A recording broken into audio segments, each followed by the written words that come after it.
বলতেছিলাম হযরতে মূসা আলাইহিস সালাম তার শ্বশুরের কাছ থেকে একটি লাঠি পাইছিল ভাই আমার হাদিয়া। এই লাঠি এটা দুনিয়ার কোনো গাছগাছালির ডাইলের লাঠি ছিল না, এটা জান্নাত থেকে হযরতে আদম আলাইহিস সালাম মেসওয়াক হিসাবে নিয়ে আইছে।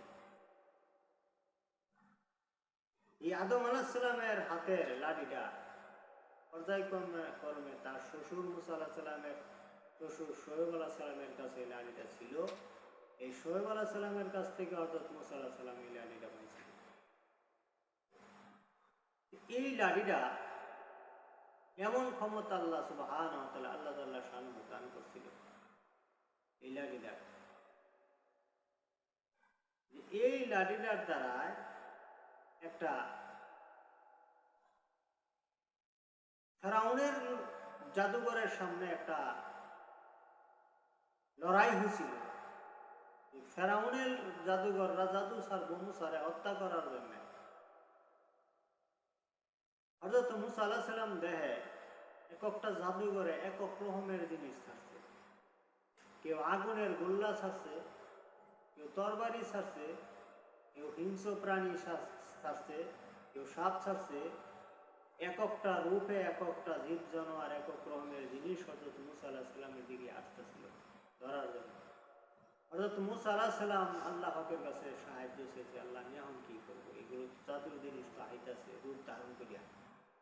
আল্লাহ সুবহানাহু ওয়া তাআলা আল্লাহ জাল্লা শানহু বলেন, তোমার এই হাতের লাঠিটাকে বিসমিল্লাহির রহমানির রহিম কইয়া এই ফেরাউনের বৈশা এসেছে, এর মধ্যে লোকজন তামসা দেখতেছে, ওইদিকে এই সিংহাসনের দিকে এই লাঠিটাকে বিসমিল্লাহ করে শোয়া দাও জমিনের মধ্যে। জমিনের মধ্যে শোয়া দেওয়ার সাথে সাথে এই লাঠিটা মুহূর্তের মধ্যে 22 মাইল লম্বা সাপ হয়েছে। 22 মাইল লম্বা সাপ হওয়ার পরে এই সাপ নাক কইরা এক ঠোঁট মাটিত আর এক ঠোঁট আসিয়া তুলছে। এই সাপ আগ কইরা সব জাদুর মন্ত্রের যা জিনিস বানাইছি জাদুঘর সব গিল্লে আলাইছে। আয়া হাইরা ফেরাউন যে সিয়াটার মধ্যে বয়ে হয়েছিল হওয়ার কারণে ফেরাউনের মাথা আসিয়া তুলতেছিল।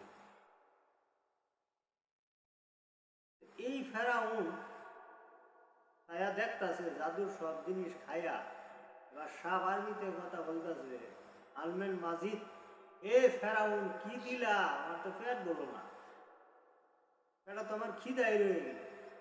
ফেরাউনে এই সাপের কথা হুন্যা সাপে আগ করিয়া আরো খাউন চাইতেছে, এটা হুন্যা ফেরাউনে বায়ানা শুরু করছে। করতে করতে কিতাবে উল্লেখ করছে 400 বার বায়ানা করছে ফেরাউনে ভয়ে চেয়ারটার মধ্যে। আল্লাহ সুবহানাহু ওয়া তাআলা আল্লাহ জাল্লা শানহু বলেন, এখন মূসা ফেরাউনকে খাওয়ানি, ফেরাউনকে ধ্বংস করা এই মুহূর্তে আমার উদ্দেশ্য না, তুমি এখন এই সাপটাকে ধরো। অর্থাৎ সাপটার মধ্যে স্পর্শ করার লগে লগে লাগিয়ে দিয়েছে। এই যে 22 মাইল লম্বা সাপে